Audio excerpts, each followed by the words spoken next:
Hello बच्चों, कैसे हो आप लोग? बढ़िया हो गए, मस्त हो गए, अच्छे हो गए, जहां पर भी हो गए बिंदास जी रहे होगे लाइफ को। ठीक है, तो बेटा आज से हम लोग स्टार्ट करने वाले हैं एनसीईआरटी का एक्सरसाइज 2.1 इनवर्स ट्रिग्नोमेट्री का। और आज हम लोग सीखने वाले हैं बेटा प्रिंसिपल वैल्यू। इसके पहले हम लोगों ने क्या किया था कि पूरे चैप्टर का इंट्रोडक्शन ले लिया था, तो आज हम लोग लगाएंगे उस पर क्वेश्चंस। ठीक है, तो चलिए स्टार्ट करते हैं बेटा। स्टार्ट करते हैं बढ़िया तरीके से। आज का जो चैप्टर है उसका नाम है इनवर्स ट्रिग्नोमेट्री फंक्शन और एक्सरसाइज 2.1 एनसीईआरटी। ठीक है, चलो हेडिंग आप देख रहे हो बेटा, find principal value of ITF. ITF बोले तो इनवर्स ट्रिग्नोमेट्रिक फंक्शन, उसकी हमें निकालनी है प्रिंसिपल वैल्यू। ठीक है बेटा, चलो पहले क्वेश्चन से शुभारंभ करते हैं। क्वेश्चन बेटा ये है, अबे कैसे चल रहा है, एक सेकेंड। ठीक है बेटा, पहला क्वेश्चन यहां पर ये है कि साइन इनवर्स -1/2। भैया इसकी प्रिंसिपल वैल्यू निकालनी है, तो प्रोसीजर क्या कहता है कि किस तरीके से मेथड को, स्टेप्स को फॉलो करोगे जिसपे आपको नंबर मिलेंगे ना। एग्जाम में लिखना है तो ढंग से लिखना पड़ेगा, ढंग से लिखोगे तभी नंबर मिलेंगे। भले आपको क्वेश्चन आता हो बट आपको लिखना तो सही से पड़ेगा। तो लिखो कैसे? सबसे पहले भैया करो एक काम करो, इसको y मान लो। इसको क्या करो? y मान लो, कोई कष्ट नहीं। जैसे आपने y बेटा माना, साइन इनवर्स को इधर भेज दो, साइन इनवर्स को इधर भेज दो। जब साइन इनवर्स को इधर भेजोगे बेटा, तो ये बेटा साइन y हो जाएगा बराबर -1/2 हो जाएगा। अच्छा बेटा एक चीज मैं आपको यहां पर शेयर करता हूं। जैसे यहां पर साइन इनवर्स लिखा था और मैंने कहा इसको इधर भेज दो, ठीक है, तो इसके पीछे भी एक रीजन होता है। इसको ऐसे हम इधर नहीं भेज सकते। आगे चल के मैं आपको प्रूविंग बताऊंगा, उस प्रूविंग में मैं इसका रीजन बताऊंगा कि आप इसको इधर कब भेज सकते हैं। जैसे मैंने कहा साइन इनवर्स को इधर भेज के साइन वाई कर दो, ऐसे नहीं भेजते हैं, उसके पीछे रीजन होता है। रीजन, वो रीजन हम लोग आगे वाले लेक्चर में जानेंगे। ठीक है, अभी सवाल कर लेते हैं। तो ये साइन वाई हो गया इक्वल्स टू बेटा -1/2 हो गया। ठीक है, अब मुझे आप लोग मेरी एक बात का जवाब दो। मैं यहां पर आपसे पूछने वाला हूं, भाई बताओ मुझे कि साइन की वैल्यू 1/2 कब होती है। मैं पूछ रहा हूं आपसे कि साइन की वैल्यू 1/2 कब होती है। माइनस को मैं भूल गया, माइनस को मैं भी थोड़ी देर के लिए भूल गया दिमाग से कि माइनस आगे लगा हुआ है। ठीक है, थोड़ी देर के लिए मैं सिर्फ 1/2 याद रखा हूं। तो ये बताओ साइन की वैल्यू 1/2 कब होती है। तो आप बोलोगे साइन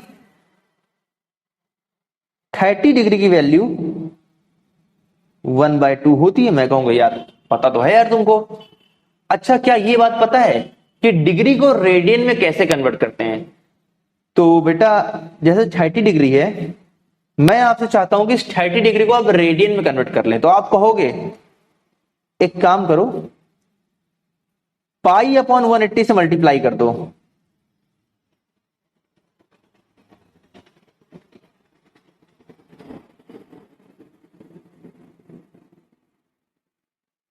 तो भैया क्या ये π/6 आ जाएगा? 30 डिग्री को अगर आप रेडियन में कन्वर्ट करते हैं तो क्या π/6 आ जाएगा? बिल्कुल। तो बेटा मुझे ये बताओ, साइन यहां पर जो 30 डिग्री लिखा है इसकी जगह पर क्या मैं π/6 लिख सकता हूं? तो मैं ये भी कह सकता हूं कि साइन π/6 की वैल्यू 1/2 है। ठीक है भाई, साइन π/6 की वैल्यू क्या है? 1/2 है। तो भाई यहां पर देखो मैं क्या करने वाला हूं, मैंने लिखा साइन वाई, ये माइनस वाले भैया जैसे हैं उनको वैसे ही रहने दो। 1/2 की जगह पर मैंने क्या लिखा? 1/2 की जगह पर मैंने लिखा बेटा साइन π/6। क्या लिखा? साइन π/6 लिखा। ठीक है, अब आप ध्यान से देखो कि अभी दोनों को मैं कंपेयर नहीं कर सकता। क्यों? क्योंकि एक तरफ भैया प्लस है और एक तरफ देखो माइनस है। एक तरफ प्लस है एक तरफ माइनस है, तो कंपैरिजन पॉसिबल नहीं है। तो मैं क्या कहूंगा यहां पर, मैं साइन भाई से कहूंगा कि आपके आगे जो माइनस है उसको आप अंदर एंगल में ले लीजिए। क्या करिए? एंगल में ले लीजिए, तो मान जाएगा मेरी बात। क्या ठीक है भैया करते हैं। तो ये माइनस आ गया यहां पर, और कुछ ये ऐसा हो गया साइन माइनस पाई बाय 6, ऐसे बेटा हम लोग लिख सकते हैं। ठीक है, अब इतना करने के बाद अब दोनों तरफ कंपेयर कर सकते हैं। तो बेटा यहां से y की वैल्यू क्या आएगी, बेटा यहां से y की वैल्यू माइनस पाई बाय 6 आ जाएगी, यहां से y की वैल्यू माइनस पाई बाय 6 आ जाएगी। अब आपको क्या करना है, अब यहां पर आंसर लिख देने के बाद यही प्रिंसिपल वैल्यू है, लेकिन ध्यान सुना, इतना करने के बाद आपको सीधे आंसर नहीं मान लेना है इसे, आपको भैया दौड़ के जाना है, दौड़ के कहां पर, यहां पर किसकी प्रिंसिपल वैल्यू निकाल लेते हैं, साइन इनवर्स की प्रिंसिपल वैल्यू निकाल लेते हैं। तो आपको पता होना चाहिए कि बेटा साइन इनवर्स की रेंज क्या है। तो यहां पर आप देखिए साइन इनवर्स की रेंज दे रखी है माइनस पाई बाय 2 से लेकर के पाई बाय 2 तक क्लोज ब्रैकेट में। कैसे, क्लोज ब्रैकेट में। तो बेटा मुझे ये बताओ, यहां जो आंसर तुमने निकाला है माइनस पाई बाय 6 से, क्या ये आंसर बिलोंग कर रहा होगा साइन इनवर्स की रेंज को? मतलब बेटा माइनस पाई बाय 2 से लेकर के pi by 2, minus pi by 2 से लेकर के प्लस पाई बाय 2 तक में कहीं पर ये वैल्यू पड़ रही होगी भाई, बिल्कुल माइनस पाई बाय 2 से लेकर के पाई बाय 2 के बीच में ही कहीं पर पड़ रही होगी माइनस पाई बाय 6। तो अगर तुम्हारा जो आंसर निकाला है वो रेंज में पड़ेगा तभी बेटा वो प्रिंसिपल वैल्यू होगी। तो ये बेटा प्रिंसिपल वैल्यू है, क्योंकि बेटा ये माइनस पाई बाय 2 से लेकर के प्लस पाई बाय 2 तक की रेंज है, प्लस पाई बाय 2 तक की रेंज में पड़ेगा। कोई दिक्कत? ठीक है, अब इसी तरह आते हैं सेकंड क्वेश्चन पे। बेटा सेकंड क्वेश्चन है कॉस इनवर्स रूट 3 बाय 2। ठीक है, सेकंड क्वेश्चन है कॉस इनवर्स रूट 3 बाय 2। भैया सबसे पहला काम क्या है, y मान लो। ठीक है भाई, कहना मान गए। y मानने के बाद दूसरा काम क्या है, कॉस इनवर्स को उधर भेजो। जब कॉस इनवर्स को उधर भेजोगे बेटा तो क्या ये कॉस y हो जाएगा, बराबर बेटा रूट 3 बाय 2 हो जाएगा। अब फिर से आपसे एक मैं बात पूछता हूं, बड़ी इंपॉर्टेंट बात है, मुझे ये बताओ कॉस रूट 3 बाय 2 कब होता है? तो आप ये कहोगे कि भैया जब कॉस 30 डिग्री होता है उस वक्त वैल्यू रूट 3 बाय 2 होती है। तो मैं आपसे कहूंगा भैया डिग्री में चीजें अच्छी नहीं लग रही हैं, डिग्री में चीजें अच्छी नहीं लग रही हैं, तो आप 30 डिग्री को रेडियन में बदल लो।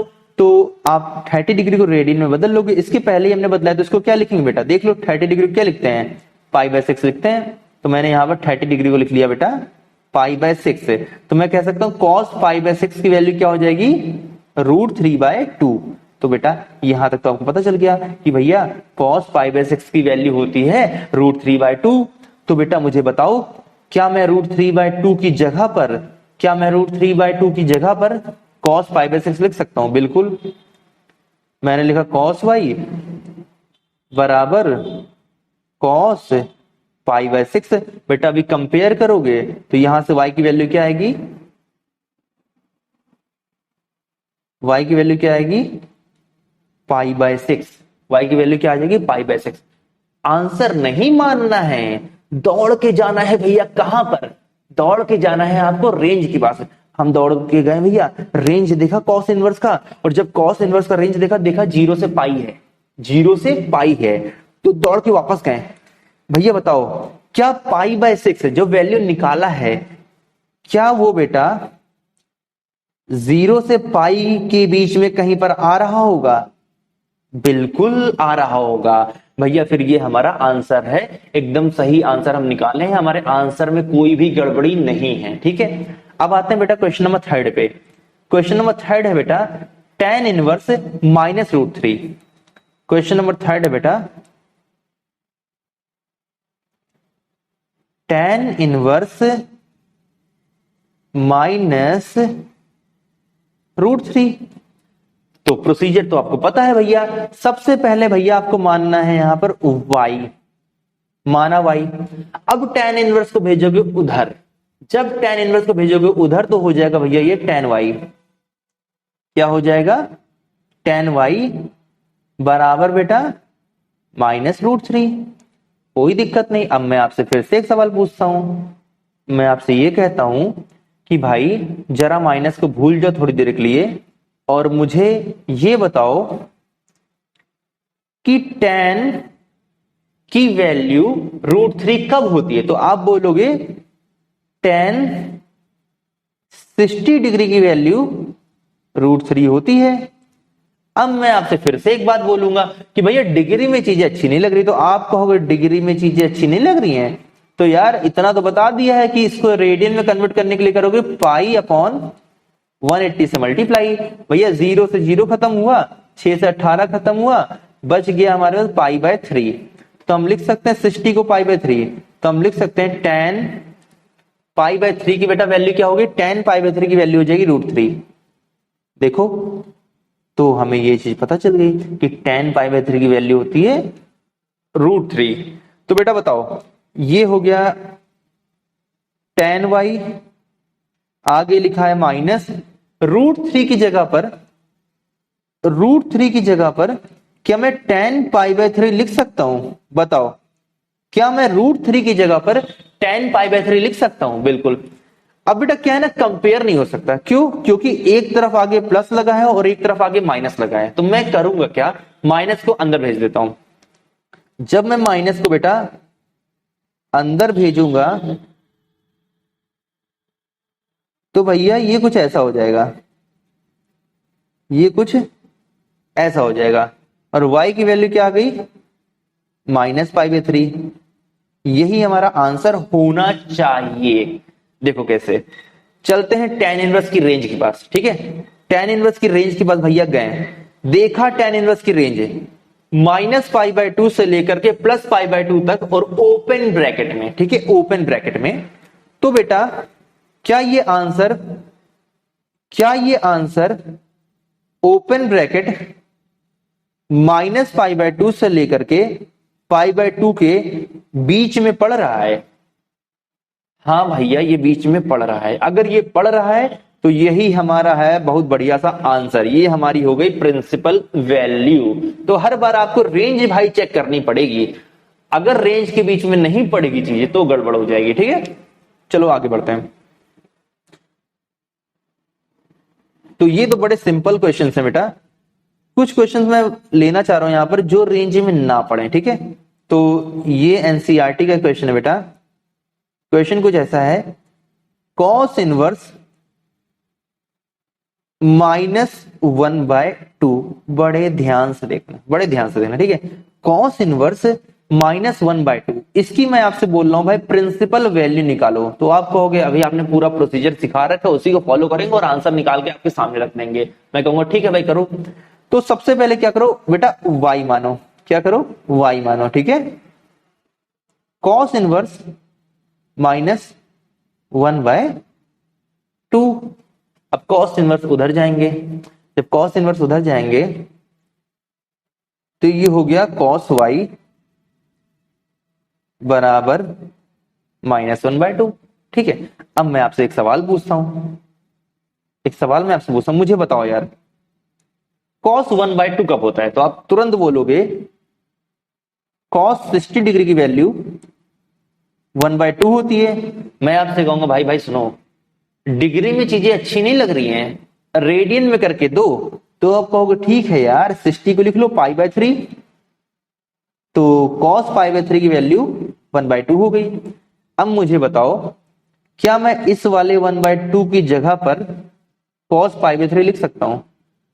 बिल्कुल, मैंने यहां पर भैया लिखा cos y, ये लिखा माइनस, और 1/2 की जगह पर मैंने लिखा cos π/3। अब क्या है ना, कंपैरिजन पॉसिबल नहीं है। आप रीजन जान गए होंगे कंपैरिजन क्यों पॉसिबल नहीं, क्योंकि एक तरफ प्लस है एक तरफ माइनस है बेटा। तो ये लिखा मैंने cos y और माइनस को अंदर भेजा। जब बेटा मैंने माइनस को अंदर भेजा तो कुछ ये ऐसे आ गया। ठीक है, कुछ ये ऐसे आ गया। ठीक है, क्लियर। अब अगर आप यहां पर कंपेयर बेटा करते हो, अब यहां पर दिमाग एकदम फोकस कर लो, एकदम फोकस, इधर उधर बिल्कुल नहीं हिलना चाहिए, स्क्रीन पे फोकस होना चाहिए। ठीक है, यहां पर आप क्या करोगे, अब वैल्यू कंपेयर करोगे तो आप यहां से y लिख दोगे -π/3। यहां से आप लिख दोगे y की वैल्यू -π/3 और आप खुश हो जाओगे हमने तो आंसर लिया है भाई, ठीक है बेटा। लेकिन यहां पर होती है गलती, क्यों? अब आप फिर से दौड़ के जाओगे कहां पर? कॉस इनवर्स की रेंज के पास। कॉस इनवर्स की रेंज जब आप देखोगे 0 से पाई, भैया 0 से पाई सारी वैल्यूज पॉजिटिव है, 0 से पाई सब कुछ प्लस में चल रहा है ना भाई। ये बताओ, दिमाग लगाओ यहां पर, क्या 0 से पाई के बीच में, बड़े ध्यान से देखना, क्या 0 से पाई के बीच में ये वैल्यू पड़ेगी? अरे बिल्कुल नहीं पड़ेगी भैया, तबाही मचा दी तुमने यहां पर। क्या मचा दी? तबाही मचा दी भाई, इसके बीच में वैल्यू नहीं पड़ेगी। तो इसका मतलब ये है, अगर ये रेंज में नहीं पड़ रहा है तो फिर ये मेरा आंसर नहीं है बेटा, ये मेरी प्रिंसिपल वैल्यू नहीं है, ये गलत आंसर है, ठीक है, ये गलत आंसर है। तो अब यहां पर आपको थोड़ा सा सोचना पड़ेगा, जब आपका आंसर बेटा रेंज में ना पड़े, जब आपका आंसर रेंज में ना पड़े तब आपको थोड़ा सोचना पड़ेगा। आपको क्या सोचना है देखिए ध्यान से, बड़े ध्यान से समझना भाई, ठीक है। देखो आंसर यहां से गड़बड़ हुआ है, आंसर यहां से गड़बड़ हुआ है बेटा, ठीक है। अब हमें रेंज में लाने के लिए कुछ ट्रिग्नोमेट्री की सहायता लेनी पड़ेगी, कुछ हम जुगाड़ लगाएंगे यहां पर, ठीक है। मुझे आप एक बात बताओ, यहां साइड बता, नीचे बता देता हूं, ठीक है। ये बताओ भाई, क्या आप मुझे बता सकते हो cos π/2 माइनस थीटा क्या होता है? क्या आप मुझे बता सकते हो cos π/2 माइनस थीटा क्या होता है? cos π/2 माइनस थीटा बेटा साइन थीटा होता है। क्या होता है? साइन थीटा होता है। ये बात आपको क्लियर है? दूसरी बात, क्या आपको पता है cos π माइनस थीटा क्या होता है? क्या आपको पता है cos π माइनस थीटा क्या होता है? तो बेटा cos π माइनस थीटा होता है cos माइनस थीटा, ठीक है, cos माइनस थीटा। यहां से बेटा आप एक चीज दिमाग में फीड कर लो कि अगर कहीं पर cos माइनस थीटा लिखा है, अगर कहीं पर cos माइनस थीटा लिखा है तो बेटा उसको तुम ऐसे भी लिख सकते हो cos π माइनस थीटा, क्योंकि दोनों आपस में इक्वल है। और ये हम लोग 10th और 11th में बेटा पढ़ते हैं ये चीजें, ठीक है। तो मुझे उम्मीद है बेटा ये चीज आपने पढ़ रखी होगी बेटा। cos π माइनस थीटा की वैल्यू cos माइनस थीटा के बराबर होती है। तो अब ध्यान से आप यहां पर देखो, अगर आप यहां पर आप नोटिस करोगे, अगर आप यहां पर इस चीज को देखोगे क्वेश्चन को, तो कुछ ऐसा दे रखा है cos y बराबर cos माइनस π/3। बेटा यहां पर ना दिमाग लगा लो, ठीक है। क्या मैं cos माइनस π/3 को, ठीक है, क्या मैं ऐसे लिख सकता हूं cos π माइनस π/3? बड़े ध्यान से देखो, ये मैंने क्यों लिखा ये बताओ। जब मैं cos माइनस थीटा को लिख सकता हूं cos π माइनस थीटा, तो फिर क्या भैया cos माइनस π/3 को मैं नहीं लिख सकता cos π माइनस π/3? बिल्कुल इसी चीज को फॉलो हुआ है बेटा, देखो इसी चीज को फॉलो किया मैंने, ठीक है। ये चीज यहां पर हुई है, तो आई थिंक ये आपको समझ आ गया होगा ना। तो बेटा यहां पर मैं यही करने वाला हूं, बड़े ध्यान से देखो, ये जैसा है उसको ऐसा लिखा, cos y है, cos y लिख दिया। लेकिन बेटा cos माइनस π/3 को मैं लिख देता हूं cos π माइनस π/3। कुछ गड़बड़ तो होगा नहीं, ठीक है बेटा। ये ध्यान रखना, ये बात ध्यान रखना, ये वाला स्टेप नहीं कर देना, ये काट दो, अब ये कोई काम का नहीं है। इसके बाद सीधे नीचे आ जाना, ठीक है। इस वाले स्टेप के बाद भाई सीधे यहां पर आ जाना। बेटा इसको ऐसे लिख सकते हैं ना, तो अब ध्यान से देखो, ये कह सकता हूं cos y बराबर, यहां पर एलसीएम लोग सॉल्व करोगे तो आ जाएगा cos 2π/3। अब बेटा अगर यहां कंपेयर करोगे तो y की वैल्यू क्या आ जाएगी?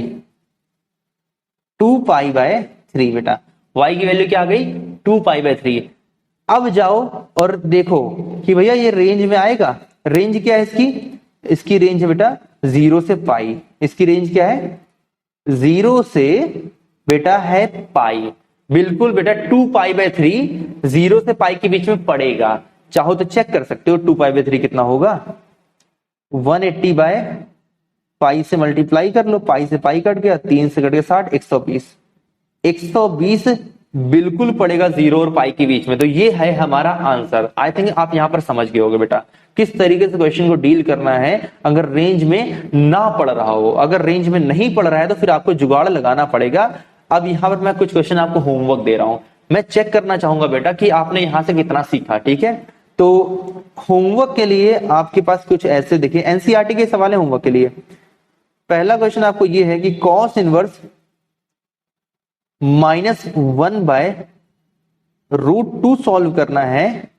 दूसरा क्वेश्चन बेटा सेक इनवर्स 2/√3 सॉल्व करना है। और तीसरा क्वेश्चन बेटा आपको कॉसेक इनवर्स 2 सॉल्व करना है। इन्हीं सब क्वेश्चनों के आंसर आपको कमेंट बॉक्स में बेटा लिख देना, तो मैं चेक भी कर लूंगा कि आपका आंसर सही है या फिर गलत है। तो दोस्तों आज के लिए बस इतना ही। Thank you, bye bye.